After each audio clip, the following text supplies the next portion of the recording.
Hello dear all students. देखिए, lockdown की वजह से सभी लोग घर पे हैं और जैसे कि आपको पता ही है कि स्कूल्स और ट्यूशन्स अभी तक स्टार्ट नहीं हुई। हमने सोचा कि कुछ दिन में स्टार्ट हो जाएंगे, लेकिन अब तक तो कुछ स्टार्ट हुए नहीं और हमें भी कुछ ऐसा गवर्नमेंट की तरफ से जीआर वगैरह मिला नहीं। ठीक है, तो अब जो 10वीं पास करके जो लड़के घर पे बैठे हैं, जो स्टूडेंट्स, तो वो कितने देर घर पे रहेंगे? कुछ ना कुछ तो थोड़ा सा इंगेज होना चाहिए यार, क्योंकि बहुत दिन हो गए, वो भी घर पे हो गए, बैठ के बोर हो गए। और बात ऐसी है कि मोबाइल देखेंगे तो कितनी देर, टीवी देखेंगे तो कितना देर, और उससे तो कोई नॉलेज गेन नहीं कर रहा। ठीक है, सो हमने डिसाइड किया है कि अभी हम 11वीं के क्लासेस स्टार्ट करेंगे। ठीक है, 11वीं के क्लासेस हम स्टार्ट करेंगे। बहुत दिन हो गए, अभी तो फिलहाल यूट्यूब पे लेंगे, अब देखेंगे जब स्टार्ट होंगे तब लाइव लेंगे। ठीक है, तो सबसे पहले आपको मैं वेलकम करता हूँ, welcome to our institute. Okay, अब आपको बाकी के सब्जेक्ट के तो लेक्चर मिलने शुरू हो ही गए होंगे। अब देखते हैं कि मैथ्स के लेक्चर कैसे लेंगे। ठीक है, तो शुरुआत करते हैं हम कैसे ही। देखो, जो बच्चे 10वीं पास करके हमारे पास आते हैं, ध्यान से सुनिए मैंने कौन सी बात की। जो बच्चे 10वीं पास करके हमारे पास आते हैं, उनके जो बेसिक कंसेप्ट होते हैं वो लूज होते हैं। लूज यानी कुछ कुछ तो बच्चे ऐसे होते हैं कि उनको 4 - 5 अगर पूछे तो वो 9 बोल देते हैं, कोई +1 बोल देता है, किसी को कुछ भी नहीं आता। तो ऐसी कंडीशन में हम क्या करते हैं, ऐसी कंडीशन में हम उनको पहले बेसिक्स पढ़ाते हैं। बेसिक्स यानी बेसिक्स में कौन कौन सी चीज़ें आती हैं? बेसिक्स में आते हैं, देखिए, सबसे पहले तो मैं आपको यही बात कहना चाहूँगा कि the best way to solve the problem is to begin. यानी कौन सा भी न्यूमेरिकल आपको सॉल्व करना है तो उसके लिए उसकी शुरुआत ज़रूरी है। जिसको शुरुआत आ गई उसको प्रॉब्लम आ गया। ठीक है, अब देखिए बेसिक्स में क्या है, हमें मैथ्स का कौन सा भी पार्ट यानी कौन सा भी न्यूमेरिकल चैप्टर कुछ भी रहे तो हमें क्या करना है, हमें सबसे पहले कैलकुलेशंस पे फोकस करना चाहिए। आया आपके ध्यान में? Calculations is the main part of mathematics, main and very very important. Okay, जिसको कैलकुलेशंस आते हैं उसको मैथ्स इजी आता है। ठीक है, बाद में बेसिक कंसेप्ट मैंने जैसे कहा आपको। अब बेसिक कंसेप्ट कौन कौन से हैं? देखिए, बेसिक्स अभी सबसे पहले तो expansion formulas, a+b² a² + 2ab + b², a - b² a² - b²। ये दो अलग अलग फॉर्मूले हैं, लेकिन स्टूडेंट इसमें भी कंफ्यूज हो जाते हैं। ठीक है, बाद में इंडेक्स a⁻0 की वैल्यू क्या है। ठीक है, स्क्वायर्स कैसे निकालने, स्क्वायर रूट कैसे निकालने, पावर कैसे डिफाइन करना। ठीक है, बाद में रूल्स ऑफ लोगैरिथम, लॉग्स के रूल कैसे अप्लाई होते हैं। ठीक है, बाद में ट्रिग्नोमेट्रिक रेशियोज यानी sin 30 की वैल्यू, sin 0 की वैल्यू, sin 90 की वैल्यू, ये वैल्यूज कैसे निकलती हैं। ओके, बाद में ट्रिग्नोमेट्रिक रेशियोज आपको सबको पता ही है, साइन, कॉस, कॉट, टेन, सेक, कोसेक, ये सब क्या है, ट्रिग्नोमेट्रिक रेशियोज। 10वीं में हमने इनकी आइडेंटिटीज पढ़ी, sin² थीटा + cos² थीटा = 1। लेकिन क्या आप ये बता सकते हैं cos² थीटा की वैल्यू क्या रहती है? ठीक है, बाद में क्वाड्रेटिक इक्वेशंस, कुछ क्वाड्रेटिक इक्वेशंस ऐसे रहते हैं, सिंपल जो रहते हैं वो कैसे है, x² - 5x + 6, और कुछ कैसे है 2x² - 5x - 10। अब इसमें क्या है, इसमें x² का जो कोएफिशिएंट है वो >1 है, इसलिए इस केस में हमको मिडल टर्म स्प्लिट करनी है। ऐसी बहुत सारे चीज़ें हम बेसिक कंसेप्ट में देख लेंगे कि जिसकी वजह से आपको आने वाले चैप्टर्स बहुत इजी होने चाहिए। तो आपको सबसे पहले किस चीज पे ध्यान देना है? सबसे पहले हम देखेंगे basic concepts in maths. Okay, चलिए अब एक एक करके शुरुआत करते हैं, ठीक है। अब बेसिक कंसेप्ट्स इन मैथ्स, सबसे पहले हम देखते हैं कि कोएफिशिएंट किसे कहते हैं। कोएफिशिएंट क्या कहा मैंने? कोएफिशिएंट। ओके, ठीक है। कोएफिशिएंट के लिए हमें क्या करना पड़ेगा? इक्वेशंस देखने पड़ेगा। अब इक्वेशंस कौन कौन से टाइप के होते हैं? Linear equation in 2 variables, 3 variables भी ले सकते हैं, क्वाड्रेटिक इक्वेशंस, ओके, ठीक है, पॉलिनोमियल, ये भी आना चाहिए, जरूरी है, ठीक है। इस टाइप की इक्वेशंस होती है, ठीक है। देखिए लीनियर इक्वेशंस देखेंगे इन 2 वेरिएबल्स, ठीक है। x + y = 1, ये क्या है? Linear equation in 2 variables. अब लीनियर है, लीनियर मतलब क्या होता है? लीनियर मतलब जिस इक्वेशन की डिग्री 1 होती है। मैंने क्या कहा?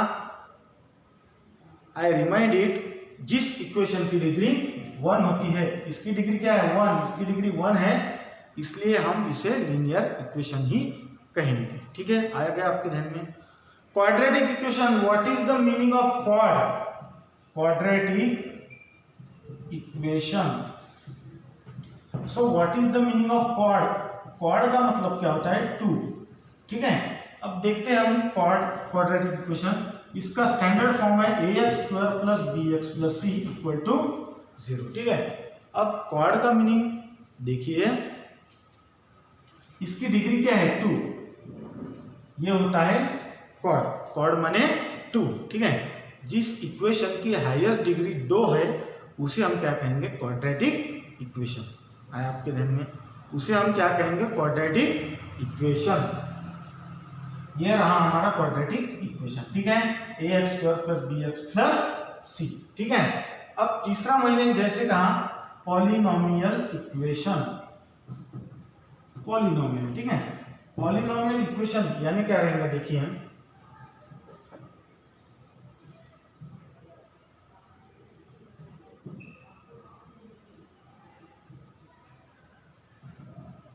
ठीक है, जिस इक्वेशन की डिग्री पॉजिटिव होती है उसे हम पॉलिनोमियल इक्वेशन कहते हैं। उसे हम क्या कहते हैं? Polynomial equation. आ गया आपके ध्यान में, ठीक है। अब जैसे कि मैंने कोएफिशिएंट का जिक्र करा, यानी कोएफिशिएंट यानी क्या रहता है, ठीक है। चलो देख लेंगे कोएफिशिएंट का मतलब, देख लेंगे हम कोएफिशिएंट यानी क्या रहता है, ठीक है। अब एक लीनियर इक्वेशन देंगे 2x - 1 - y = 3। अब मैं यहाँ पे आपसे पूछना चाहूंगा कि x का कोएफिशिएंट क्या है? कोएफिशिएंट का मतलब ये होता है x के साथ में कौन सी वैल्यू अटैच है, ठीक है। x के साथ में कौन सी वैल्यू अटैच है? 2, यानी x का कोएफिशिएंट कितना हो गया? 2। y का कितना रहेगा? y के साथ में कितनी वैल्यू अटैच है? y के साथ में है 1, और इसको साइन कौन सा है? माइनस, यानी यहाँ पे लिखेंगे -1। ये हो गए इसके कोएफिशिएंट। आ गया आपके ध्यान में, ठीक है। चलो अब दूसरा एक एग्जांपल देखेंगे क्वाड्रेटिक इक्वेशन का। 3x² - 5x + 6 = 0। So what is the coefficient of x²? x² का कोएफिशिएंट क्या है? x² का कोएफिशिएंट है 3, x का कोएफिशिएंट कितना है? -1। आ गया आपके ध्यान में? आ गया। This is the coefficients, how to choose the coefficients. आ गया आपके ध्यान में? अब थोड़ा सामने जाएंगे, देखिए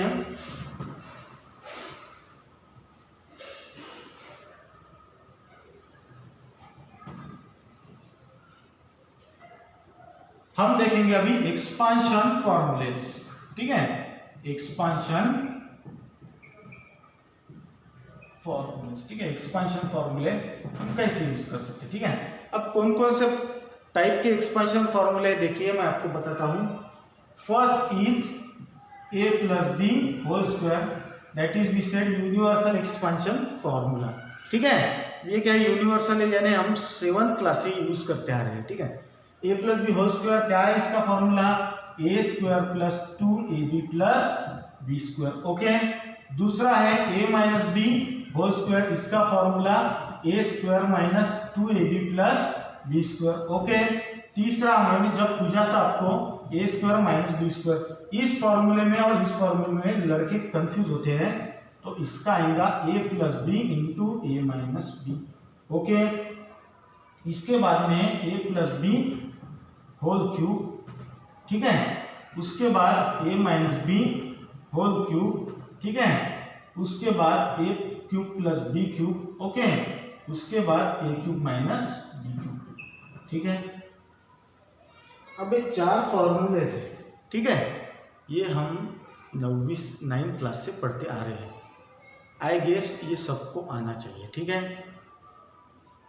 मुझे इसका और ये चारों फॉर्मूलों का एक्सपांशन आपको होमवर्क रहेगा, उस पे बेस मैं आपको प्रॉब्लम्स दूंगा, ठीक है। इन केस अगर नहीं आते हैं तो आप मुझे क्वेरी पूछ सकते हैं और मैं नेक्स्ट लेक्चर में इसका एक्सपांशन आपको बता दूंगा, ठीक है। एक मैं बता देता, एक देखो इसका एक्सपांशन आएगा, देखिए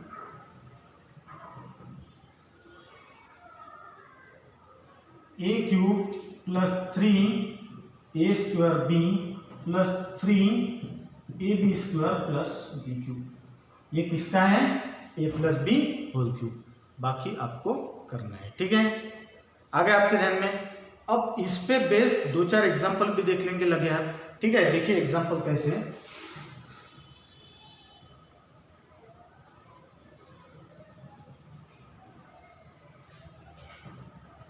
सबसे पहले देखेंगे हम x प्लस 5 होल स्क्वायर, ठीक है।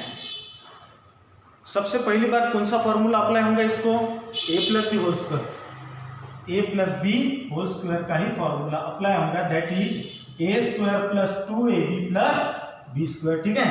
a square plus 2ab plus B square. x को क्या लेंगे? a लेंगे हम x और b लेंगे हम 5, ठीक है। यानी a की जगह हमें क्या पुट करना पड़ेगा? x और b की जगह हमें 5 पुट करना पड़ेगा, ठीक है। a की जगह x यानी a स्क्वायर है x का स्क्वायर 2 जैसे के वैसा, ठीक है। a कितना है? a है x और b कितना है? 5, b का स्क्वायर यानी 5 का square. x square plus 2 into 5 10x और 5 का स्क्वायर 25। इस तरह हम ये फॉर्मूले एक्सपांड करते हैं, ओके। इसमें का दूसरा फॉर्मूला हम लेंगे a minus B whole square पे बेसिस, ठीक है। a minus B whole square का formula a square minus 2ab plus B square. What is the difference between these two formula? Only single sign, यहाँ पे plus और यहाँ पे minus है, ठीक है। a minus B whole square का क्या आएगा? देखिए हम लेंगे x minus 3 whole square. a की जगह x और b की जगह 3 यानी x square 2 into a b 2। a कितना है हमारा? x और b कितना है? 3 और यहाँ पे b का स्क्वायर यानी 3 का स्क्वायर यानी x square 2 into 3 6x plus 9। ये हो गया हमारा a minus B whole square, okay. आगे आपके ध्यान में अब तीसरा देखेंगे हम, यहाँ पे देखेंगे तीसरा a square minus b square, a plus b a minus B, okay. इस पे बेस देखेंगे x स्क्वायर माइनस 2 का स्क्वायर, ठीक है। यानी यहाँ पे आएगा x प्लस 2 x माइनस 2, ठीक है। a plus B whole cube का आपको मैंने बताया है कैसे करने का, सेम टू सेम यूज करने का, ओके। आगे आपके ध्यान में इस पे कुछ होमवर्क मैं आपको व्हाट्सएप पे दे दूंगा, ठीक है।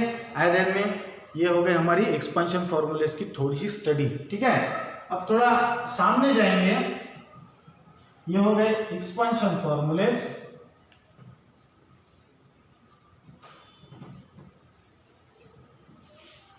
अब हम देखेंगे फ्रैक्शंस, ठीक है। फ्रैक्शंस सबको आने चाहिए। फ्रैक्शंस में भी बहुत सारे लोग कंफ्यूज रहते हैं कि फ्रैक्शंस कैसे सॉल्व करने चाहिए, ठीक है। चलो एक फॉर्मूला बताते हैं, a plus b a upon b plus c upon d, cross multiplication करके ad प्लस बी सी अपॉन बी डी। ये फॉर्मूला नंबर 1 लिख लेना है, ठीक है। और दूसरा एक फॉर्मूला मैं आपको बताता हूँ, a upon b plus c upon b equal to, यहाँ पे देखिए डिनोमिनेटर कॉमन है तो ये फॉर्मूला कैसा अप्लाई होगा, ए प्लस सी अपॉन डी। यहाँ पे क्या है, यहाँ पे लिखूंगा मैं डिनोमिनेटर इज इक्वल, और लिख सकते हैं हम सेम। यहाँ पे डिनोमिनेटर अलग अलग है, ठीक है। और इस फॉर्मूले को हम दूसरे फॉर्मूले में भी कन्वर्ट कर सकते हैं, यहाँ पे प्लस है, यहाँ पे माइनस दे सकते हैं। ओके, आगे आपके ध्यान में ये हो गए हमारे 3 फॉर्मूले, एक प्लस का, एक माइनस का, 2, और यहाँ पे डिनोमिनेटर कॉमन का। एक और देखते हैं, ए अपॉन बी इंटू सी अपॉन डी। इसका मल्टीप्लिकेशन बहुत लोग कंफ्यूज होते हैं यहाँ पे साइन की वजह से, सीधा सीधा ए सी अपॉन बी डी आएगा। ओके, ए सी अपॉन बी डी, यानी इसका मल्टीप्लिकेशन इसके साथ, इसका मल्टीप्लिकेशन इसके साथ। ओके, आगे आपके ध्यान में, ठीक है। अब एक रहता है डिवीजन का, ठीक है, जो कि 4th नंबर है, A upon B divide by C upon D. कैसा सॉल्व करना ये आप देखेंगे, एक तो होमवर्क मैं दूंगा ही आपको, ठीक है। चलो इस पे थोड़े से एग्जांपल देख लेते हैं, एक दो जो कि इजी एग्जांपल से, ठीक है।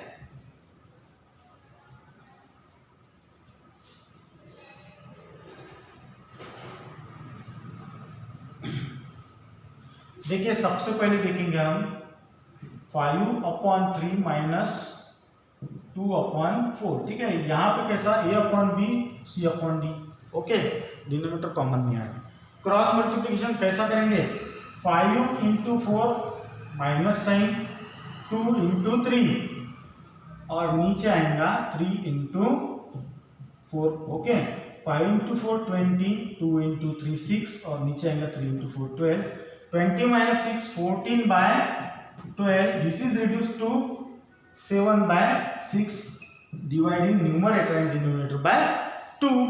हम कैसे मल्टीप्लाई डिवाइड करेंगे इसको 2 से। ओके, दूसरा एक न्यूमेरिकल देख लेते हैं हम, 7/3 माइनस 4/3, ठीक है। इसमें डिनोमिनेटर कॉमन यानी एक ही बार लेंगे, यानी इसका answer 7 minus 4/3 that is 3/3 equal to 1। इसका आंसर ऐसा है, ठीक है।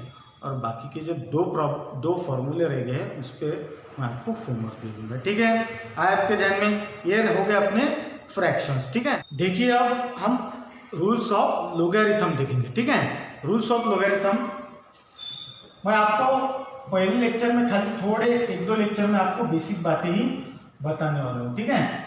रूल्स ऑफ लोगैरिथम्स, ठीक है। देखिए फर्स्ट रूल क्या है, log m plus log n equal to log mn।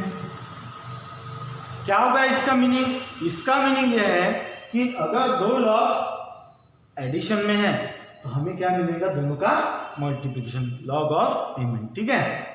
दूसरा रूल देखिए, log m minus log n, हम इसे कैसे लिखेंगे, log m अपॉन n।